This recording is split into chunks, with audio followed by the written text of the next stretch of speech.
جی السلام علیکم، امید ہے کہ آپ سب لوگ خیریت سے ہوں گے۔ پاکستان کرکٹ بورڈ کی سلیکشن کمیٹی میں امپائر علیم ڈار صاحب کو بھی شامل کر لیا گیا ہے۔ اب جو بھی پلیئر سلیکٹ ہوں گے، امپائر ساتھ بیٹھ کے پلیئرز کو سلیکٹ کرے گا۔ امپائر کی مرضی سے جناب وہ پلیئر سلیکٹ ہوں گے، امپائر کی بھی اس میں سے ہوگی۔ یہ ہماری سیاست میں تو یہ بات کافی زیادہ ہوتی ہے، لوگ ایک دوسرے پہ تنقید کرتے ہیں کہ امپائر کو ساتھ ملا کے کھیلا جاتا ہے، امپائر سلیکشن کرتا ہے۔ تو اب ہماری کرکٹ کی جو کمیٹی ہے اس میں بھی امپائر کو بٹھا دیا گیا ہے، بلکہ یہ سامنے آپ نیوز آئٹم دیکھیں، اس میں تنقید یہ کی جا رہی ہے کہ اگر امپائر کو ساتھ بٹھایا ہے، ساتھ ملایا، تو میچ ریفری کو بھی شامل کر لیں، وہ بھی سلیکٹ کرے گا پلیئر، تو بہتر طریقے سے ہوگا۔ تو وہ چیز جو ہم سیاست میں تنقید سن رہے تھے کہ جناب امپائر کی مرضی سے سب کچھ ہو رہا ہے اور امپائر ہی سلیکشن کر رہا ہے اور امپائر کو انہوں نے ساتھ ملا لیا ہے۔ اب پی سی بی کی جو سلیکشن کمیٹی ہے اس میں پہلی دفعہ ہم دیکھ رہے ہیں تاریخ میں کہ ایک امپائر بھی بیٹھیں گے اور امپائر ہی سلیکٹ کریں گے اور امپائر بتائیں گے کہ جناب کس پلیئر کو شامل کیا جائے یا نہ کیا جائے۔ ویسے علیم ڈار جو ہے وہ ایک بڑے اچھے امپائر ہیں، میرے خیال میں دنیا بھر میں ان کا نام ہے۔ ان کو اس کمیٹی میں شامل کرنے کے پیچھے کیا منطق ہے، کیا تک ہے، مجھے تو اتنا کرکٹ کے سمجھ نہیں ہے، اس وجہ سے میں زیادہ اس کے اوپر بات نہیں کروں گا۔ ہو سکتا ہے کہ یہ ڈیسیجن اچھا ہو، میں تو اس کی جو سیاسی کونوٹیشن ہے کہ امپائر اور سلیکشن اور یہ اور وہ جو ساری چل رہی تھی، تو اب یہ جو امپائر سلیکشن کمیٹی میں آئے ہیں تو اس کے اوپر دوبارہ جناب سیاسی نوعیت کی اس قسم کی تنقید ہو رہی ہے اور لوگ جو ہے میمز بنا رہے ہیں اور ہنسی مذاق ہو رہا ہے۔ اچھا جی، پاکستان تحریک انصاف نے، آپ کو پتا ہے کہ وہ احتجاج کی بات کر رہے ہیں کہ عمران خان صاحب سے ملاقات نہیں کروائی جا رہی، احتجاج ہوگا۔ اب ان کی بہت ساری جو قیادت ہے وہ اس وقت جیلوں کے اندر ہے۔ اگر آپ دیکھیں، ایک جو انہوں نے ایک تصویر شیئر کی ہے جس میں مختلف نمبرز آپ دیکھ سکتے ہیں مختلف لیڈران کے حوالے سے کہ وہ کتنے دنوں سے جیل میں ہیں۔ اگر آپ اس کو دیکھیں تو عمران خان صاحب 434 دن، یعنی ان کو 1 سال سے زیادہ عرصہ ہو گیا خان صاحب کو جیل کے اندر۔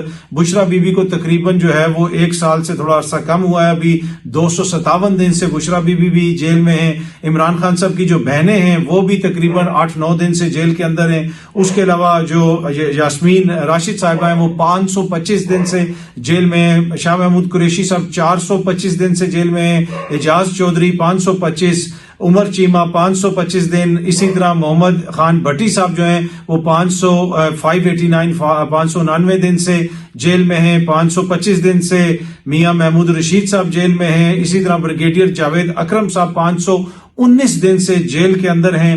اگر آپ دیگر لیڈران کو دیکھیں تو میاں عباد فاروق صاحب 525 دنوں سے جیل میں ہیں، میاں اکرم عثمان جو ہیں وہ 525 دنوں سے جیل میں ہیں، بیرسٹر احسان نیازی جو ہیں وہ 425 دنوں سے جیل میں ہیں، اور ایڈوکیٹ حیدر مجید 425 دنوں سے جیل میں ہیں۔ چودھری رضوان مصطفیٰ جو ہیں وہ 206 دنوں سے جیل میں ہیں۔ اسی طرح محی الدین وڑائچ صاحب جو ہیں وہ 156 دن ہو گئے ہیں تقریباً، یا اب اس سے 1-2 دن اوپر ہو گئے ہوں گے ان کو جیل کے اندر۔ تو یہ ان کی جناب پاکستان تحریک انصاف کے مختلف جو لوگ ہیں وہ جیلوں میں ہیں۔ لیکن ایک چیز آپ نے نوٹ کی، سب سے اوپر والی لائن اس تصویر میں دیکھیں کہ یہ نہیں ہے کہ جناب صرف جاوید ہاشمی جیل میں ہے تو شریف خاندان وہ چلا گیا جدہ، ان کی ڈیل ہوئی ہے۔ یہاں پہ خان صاحب خود بھی جیل میں ہیں، خان صاحب کی اہلیہ بھی جیل میں ہے، خان صاحب کی بہنیں بھی جیل میں ہیں، خان صاحب کا بھانجا بھی جیل میں ہے۔ میرے خیال میں یہ پہلی اس طرح کی سیاسی جماعت ہے جس کی لیڈرشپ کے حوالے سے ہم نے دیکھا کہ وہ اس معاملے میں بھی فرنٹ سے لیڈ کر رہی ہے، اور ان کے لیڈر بھی جیل میں ہیں، ان کی اہلیہ بھی جیل میں ہیں، ان کو ڈیلز بھی آفر ہوئی ہیں لیکن انہوں نے ڈیلز نہیں لی اور وہ جیل میں بیٹھے ہوئے ہیں۔ اور یہی وجہ ہے کہ پھر اس وقت ان کا جو بیانیہ ہے اس کا توتی بولتا ہے پورے ملک میں، ان کی جو پاپولیرٹی ہے وہ آپ کے سامنے ہے۔ اب جو احتجاج کی بات ہے اس کے حوالے سے پاکستان تحریک انصاف کی جو گزشتہ روز کور کمیٹی کی اور پولیٹیکل کمیٹی کی جو میٹنگ ہوئی تھی، میں نے آپ کو پہلے ہی بتایا تھا کہ اس میں اس کے اوپر اختلاف ہوا ہے کہ کچھ لوگ کہہ رہے ہیں کرنا چاہیے، کچھ لوگ کہہ رہے ہیں نہیں کرنا چاہیے۔ یہ رائے بھی دی گئی کہ اگر عمران خان صاحب سے ملاقات کروا دی جائے تو پھر احتجاج کی ضرورت نہیں ہے۔ کچھ لوگوں نے اس کے حق میں، احتجاج کے حق میں بات کی، اور کچھ لوگ جو ہیں انہوں نے احتجاج کے حق میں کہا کہ نہیں جناب ہمیں نہیں کرنا چاہیے، یہ موقع ٹھیک نہیں ہے، ایس سی او کا سمٹ وغیرہ بھی ہے۔ اب تحریک انصاف نے بھی دیکھے، ایک فرق ہے تحریک انصاف کے اندر اور دیگر جو احتجاج کرتے ہیں گروہ یا گروپ، اس میں فرق یہ ہے کہ پاکستان تحریک انصاف ملک کی سب سے بڑی سیاسی جماعت ہے۔ پاکستان تحریک انصاف آپ کی اگلی حکومت ہے، یہ زمین آسمان ایک کر لیں، اگلی حکومت پاکستان تحریک انصاف کی ہے۔ اس سے Pakistan Tehreek Insaf government in waiting ہے، تو اس کے ایٹیچیوڈ میں اور دوسری جماعتوں کے ایٹیچیوڈ میں تھوڑا سا فرق ہونا چاہیے. جو کچھ لوگ کوشش سے کام لیتے ہیں, کہتے ہیں جناب احتجاج اس طریقے سے کیا جائے, تو اس میں بھی عقل ہے, منطق ہے. یہ نہیں ہے کہ آپ ایک جتھے کی طرح چڑھائی کر دیں گے اور جا کے کریں گے نظام کو الٹا پھلٹا کر دیں گے. اگر آپ نے اسی نظام کے اندر الیکٹ ہو کے آنا ہے, عوام سے الیکٹ ہو کے آنا ہے, تو پھر یہ ساری چیزوں کا بھی آپ کو دھیان رکھنا پڑے گا. دوسری سوچ یہ ہے کہ یہ جو نظام ہے, جب تک یہ نظام رہے گا, یہ نظام جو ہے کبھی بھی عوام کا جو حقیقی ووٹ ہے اس کو کاؤنٹ نہیں ہونے دے گا.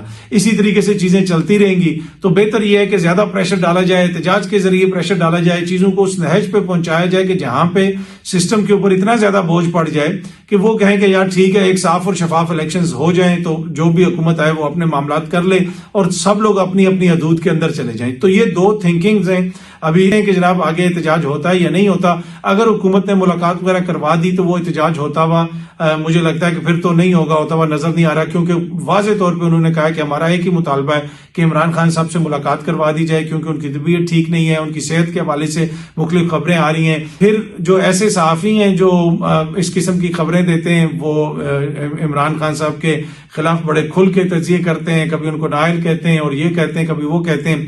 وہ بھی اس طرح کی خبریں دے رہے ہیں کہ جناب ان کے جو مشقتی ہے اس کی بھی طبیعت خراب ہو گئی ہے, اس کو ہٹا دیا گیا ہے. عمران خان کے جو سیل ہے اس کی بجلی بھی بند کر دی گئی ہے, بجلی ان کی خراب ہو گئی ہے. یہ میں حسن ایوب صاحب کا ذکر کر رہا ہوں, وہ باقاعدہ اپنے ولاگز وغیرہ کے اندر اپنی باتوں میں وہ اس چیز کا ذکر کر رہے ہیں کہ جناب یہ سب کچھ ہو رہا ہے. تو ان چیزوں سے بھی پھر آبویسلی تشویش ہوتی ہے جماعت کے اندر کہ جناب یہ اگر لوگ اس طرح کی باتیں کر رہے ہیں کہ ایسی صورتحال کا سامنا ہے عمران خان صاحب کو, تو پھر حکومت ملاقات کروائے. کیا حکومت ملاقات کروانے کے موڈ میں ہے؟ ابھی تک جو میرے پاس خبر ہے کہ حکومت ملاقات کروانے کے موڈ میں نہیں ہے. ہو سکتا ہے کہ کیا پتا سینس پریویل کر جائے, ملاقات کروا دی جائے اور چیزیں بہتر طریقے سے ہو جائیں, لیکن حکومت کی خواہش یہی ہے کہ ملاقات نہ کروائی جائے. حکومت کی اس وقت جو تمام تر توجہ ہے وہ ایس سی او کے اوپر بھی توجہ نہیں ہے. توجہ صرف وہی ہے کہ آئینی ترمیم کس طریقے سے منظور کروانی ہے, کس طریقے سے لوگوں کو اکٹھا کرنا ہے. ساری توجہ اس وقت اس طرف ہے اور اس میں جو کچھ ہو رہا ہے وہ ہم دیکھ رہے ہیں. پشتون تحفظ موومنٹ والا جو معاملہ تھا وہ انہوں نے جس طریقے سے ہینڈل کیا, اس سے آپ اندازہ لگا سکتے ہیں کہ یہ کتنے کیپیبل ہیں. انہوں نے پہلے پابندی لگائی, اس کے بعد جناب ادھر فائرنگ ہو گئی, بندے ادھر مارے گئے, اس جو حالات پیدا ہوئے, پھر انہوں نے کہا کہ جناب لائسنس کینسل کر دیں گے, تو شناختی کارڈ کینسل کر دیں گے, تو پاسپورٹ کینسل کر دیں گے جو ان سے بات بھی کرے گا. پھر وزیر اعلیٰ کو خود ہی مینڈیٹ دیا کہ جاؤ ان سے بات کرو. پھر سب لوگ ادھر جا رہے ہیں, اتنا بڑا وہ ان کا جرگہ ہو رہا ہے, سب اس میں شرکت کر رہے ہیں. اب کس کے پاسپورٹ کینسل ہوں گے, اب کس کے وہ شناختی کارڈ کینسل ہوں گے. اور یہی چیز جو سینیٹر مشتاق صاحب ہیں انہوں نے بھی اپنے ٹویٹر کے اوپر ایک ویڈیو شیئر کی ہوئی, اور اس میں انہوں نے لکھا ہوا ہے کہ محسن نقوی صاحب پشتون قومی جرگہ میں موجود ہوں, بلا تفریق پوری پختون لیڈرشپ یہاں جرگہ میں موجود ہے. پوچھنا یہ تھا کہ وہ شناختی کارڈ کب بلاک ہوگا. اب اس میں اے این پی والے بھی گئے ہوئے ہیں, پی ٹی آئی والے بھی گئے ہوئے ہیں, جماعت اسلامی والے بھی گئے ہوئے ہیں, تمام پختون جو ہے وہ گئی ہوئی ہے لیڈرشپ وہاں پہ. تو اب کس کس کے شناختی کارڈ اور آپ جو ہے وہ پاسپورٹ بلاک کریں گے. تو اس طرح کی باتیں کرنا, پہلے اس طرح کے اعلان کر دینا, چیزوں کو تھنک تھرو نہ کرنا, ومز کے اوپر پالیسیز بنانا, میرے خیال میں یہ کوئی اتنی کارآمد نہیں ہوتی اور پھر آپ کو بیک ٹریک کرنا پڑتا ہے.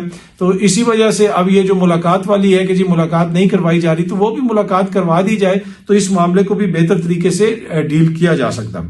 شاہ فرمان صاحب نے جو ہے عہدہ سنبھالنے سے پہلے ہی استعفیٰ ان کا آ گیا. جناب یہ سابق گورنر ہیں, تو بڑے لوگ اس پہ بھی تنقید کر رہے تھے کہ سابق گورنر اب مشیر لگ گیا وزیر اعلیٰ کا, اس کی کیا ضرورت تھی.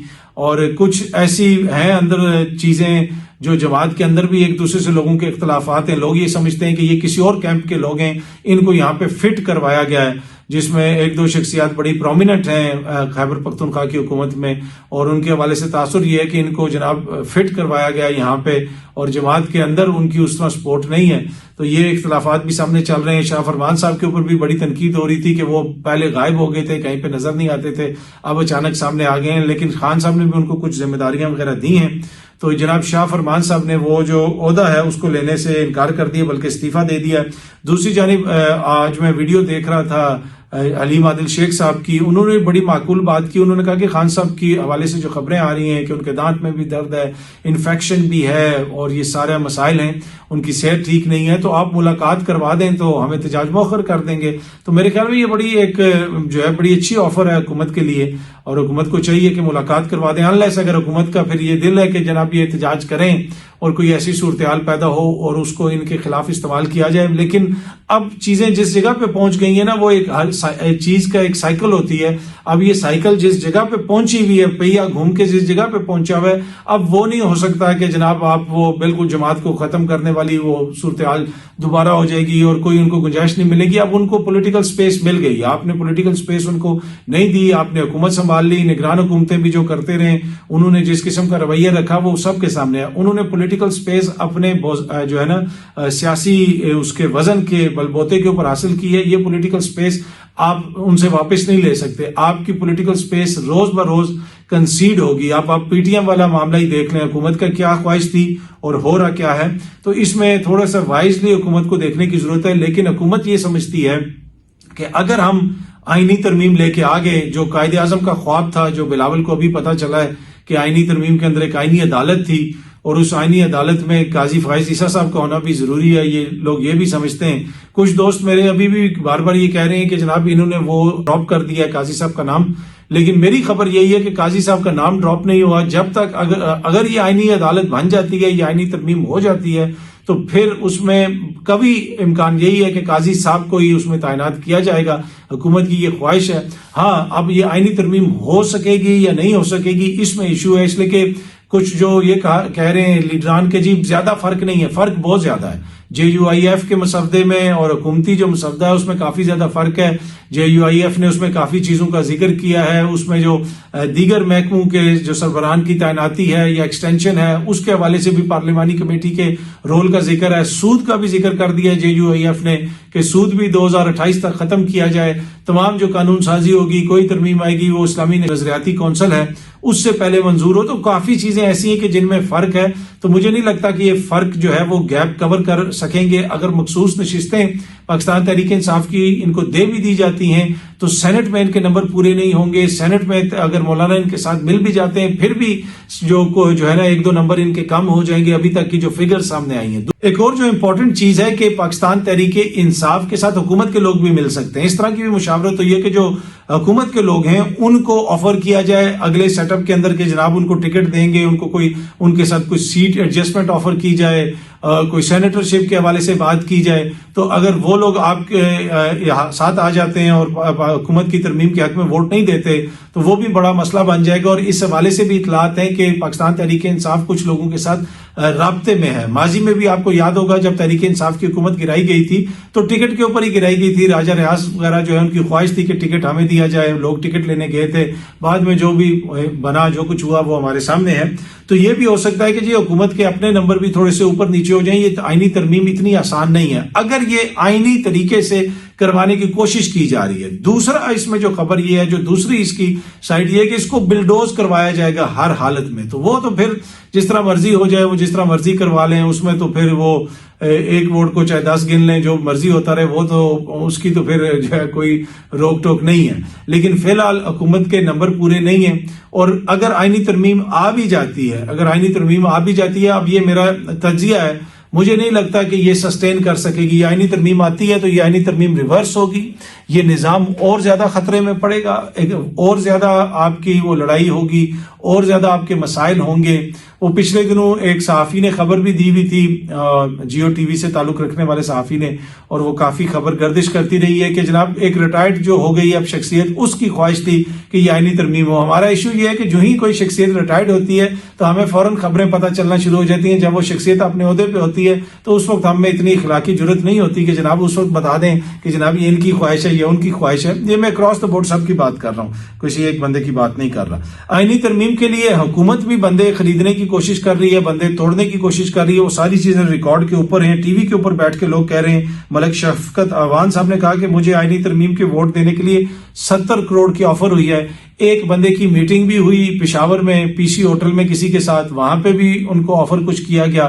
اسی طرح کچھ اور لوگوں کی مختلف جگہوں پہ چیزیں آفر ہوئی ہیں, لوگوں کو مختلف قسم کی چیزیں آفر کی گئی ہیں کہ آپ ادھر کر دیں ادھر کر دیں, تو لوگ یہی کہہ رہے ہیں بھائی ہماری آگے مستقبل کی جو سیاست ہے وہ ختم ہو جائے گی, تو وہ ہم پھر اپنی سیاست بچائیں یا اس چیز کو بچائیں, اس لیے کہ جو بھی جائے گا یہ ون آف ہے. اگر کسی نے کوئی پیمنٹ لینی ہے تو اس کے بعد پاکستان کی سیاست میں اس کا کردار اور رول ویسے ہی ختم ہوگا جیسے پرویز خٹک صاحب کے ساتھ ہوا, جیسے جہانگیر خان ترین صاحب کے ساتھ ہوا.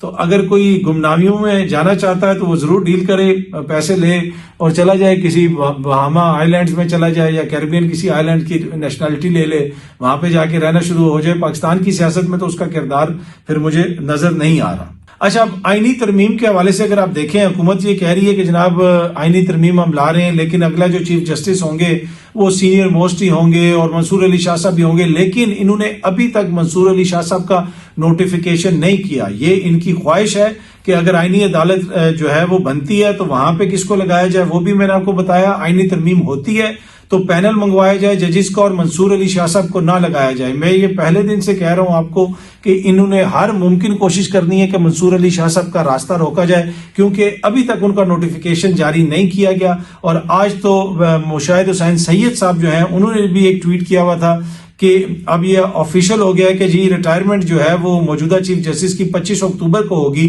تو پھر کیوں نہیں منصور علی شاہ صاحب کا نوٹیفیکیشن جاری کیا جا رہا ہے. انہوں نے بھی یہ کوشچن اٹھایا ہوا ہے. اچھا, ڈر یہ ہے اور حکومتی شخصیات برملا اس چیز کا اظہار کرتی ہیں کہ جناب الیکشن کا آڈٹ ہو جائے گا, منصور علی شاہ صاحب آگے تو الیکشن کھل جائے گا, یہ ہو جائے گا. بھائی کون سی انہوں نے ایسی چیز کر دے دی ہے جو آئین سے ماورا ہے. الیکشن کے ڈبے کھلنے ہیں اگر کہیں پہ کسی حلقے میں تو سب پتہ چل جائے گا. ایسا کون سا خوف ہے یا ڈر ہے, یا ان کو کیا گارنٹی ہے کہ منصور علی شاہ صاحب کے علاوہ اگر کوئی اور رہا تو یہ ڈبے نہیں کھلیں گے. تو آپ نے دیکھا کہ جس طریقے سے ٹریبیونلز کا معاملہ چلا, پھر کراچی کے جو ایک حلقے کے اندر وہ وہاں پہ دوبارہ ووٹنگ کو کاؤنٹ کرنے کی بات ہوئی کچھ پولنگ سٹیشنز کی, وہاں پہ جس طریقے سے حملہ کیا گیا, ووٹوں کو جلایا گیا, وہ بھی ہم نے دیکھا. اب پاکستان تحریک انصاف جو کہتی ہے اس میں اب آپ کو تھوڑا تھوڑا وزن محسوس ہوتا ہے کہ جناب ان کے جو یہ جو ان کا دعویٰ ہے اس میں کچھ نہ کچھ وزن ضرور ہے, کیونکہ یہ اتنے خوف زدہ کیوں ہیں الیکشنز کے حوالے سے. بار بار یہ کیوں اس چیز کے اوپر بات کرتے ہیں کہ وہ یہ ہو جائے گا, الیکشن اوپر نیچے ہو جائے گا. الیکشن جس طریقے سے ہوا اور الیکشن کی جو صحت تھی وہ تو ساری قوم کو پتا ہے. یہ تو انتہائی لنگڑا لولا ایک بیمار الیکشنز تھا. اس میں ایسے الیکشن کروایا گیا کہ سپریم کورٹ کے ایک فیصلے کی غلط تشریح کی گئی, اور یہ میں یہ آپ نہیں کہہ رہی, جن جج صاحب نے فیصلہ دیا تھا وہ خود یہ کہہ رہے ہیں. معزز قاضی فائز عیسیٰ صاحب نے بتایا کہ میرے فیصلے کی غلط تشریح کی گئی. تو جس طریقے سے یہ الیکشن کروایا گیا اس کے اوپر تو بہت بڑا سوالیہ نشان ہے, اور اسی کو بچانے کے لیے اب یہ جس طریقے سے کانسٹیٹیوشنل امینڈمنٹ کروانا چاہ رہے ہیں, مطلب ایسے تو کاروائی ہوتی ہے, کوئی گوریلا چھاپا مار کاروائی ہوتی ہے, یا ایسی ڈکیتیاں ہوتی ہیں کہ آئے فوراً کیا اور نکل گئے. جس طریقے سے پہلے انہوں نے آئینی ترمیم منظور کروانے کی کوشش کی کہ وہ اتوار والے دن, اور بعد میں جب وہ نہیں ہو سکی کیونکہ ان کو اس وقت یہ تھا کہ جنہوں نے ہمیں کہا ہے کہ ترمیم ہو جائے گی تو شاید چیزیں مینج ہو گئی ہیں, لیکن اب گراؤنڈ پہ وہ سچویشن نہیں ہے, اب چیزیں اس طرح مینج نہیں ہو پا رہی ہیں. اب وہ باتیں نہیں کہ آپ اسی طریقے سے چیزوں کو مینج کر لیں گے. تو ان کو یہ لگ رہا تھا کہ بس وہ سب کچھ مینج ہو گیا ہے تو بس وہ ہو جائے گا, لیکن وہ ویسا ہو نہیں سکا. ان کو یہ ڈر ہے کہ جناب الیکشن نہ کھل جائے. اور پاکستان تحریک انصاف جو کہتی ہے وہ اگر آپ ان کے فگرز نوٹ کریں, وہ یہ کہتے ہیں کہ جو نیشنل اسمبلی ہے اس میں ان کی ٹوٹل جو سیٹیں ان سے چھینی گئی ہیں وہ تقریباً جو ہے وہ یہ کہتے ہیں کہ جی 135 سیٹیں جو ہے ہم سے چھینی گئی ہیں. اسی طرح وہ یہ کہتے ہیں کہ پنجاب کے اندر ہم سے 115 سیٹیں جو ہے فارم 47 اور دھاندلی کے ذریعے چنی گئی ہیں, اور کے پی کے اندر وہ کہتے ہیں کہ کے پی کے اندر بھی ان کی 37 سیٹیں جو ہیں وہ یہ کہتے ہیں کہ جناب وہاں پہ چنی گئی ہیں, اور بلوچستان کے اندر وہ یہ کہہ رہے ہیں کہ 6 سیٹیں جناب ان کی چھینی گئی ہیں. اسی طرح وہ یہ کہہ رہے ہیں کہ جی نیشنل اسمبلی میں جو ریزرو سیٹوں کے اوپر ان سے بھی سیٹیں چھینی گئی ہیں, پنجاب اسمبلی میں بھی, سندھ اسمبلی میں بھی اور کے پی اسمبلی میں بھی. تو وہ تو بڑے واضح طور پہ بار بار یہ موقف لے رہے ہیں کہ کیسے ہماری سیٹیں چھینی گئی ہیں, اور وہ ان سیٹوں کے حوالے سے بتاتے بھی ہیں. اور دوسری جانب حکومت یہ کہتی ہے کہ جناب یہ موجودہ چیف جسٹس اگر چلے گئے اور نئے چیف جسٹس آ گئے تو ہمیں ڈر ہے کہ الیکشن نہ کھل جائے. تو آپ کو کس چیز کا ڈر ہے؟ انتظامیہ آپ کی, حکومت آپ کی, پولیس آپ اپنے بندے سامنے کھڑے کریں, جو حلقہ کھلتا ہے سامنے ووٹنگ کاؤنٹ کروا لیں, یا تو نا آپ اپوزیشن میں ہو تو پھر آپ کو ڈر ہو. سب کچھ آپ کے ہاتھ میں ہے پھر بھی آپ کو ڈر ہے. بہت جلدی آپ سب دوستوں سے دوبارہ ملاقات ہوگی. Thank you very much.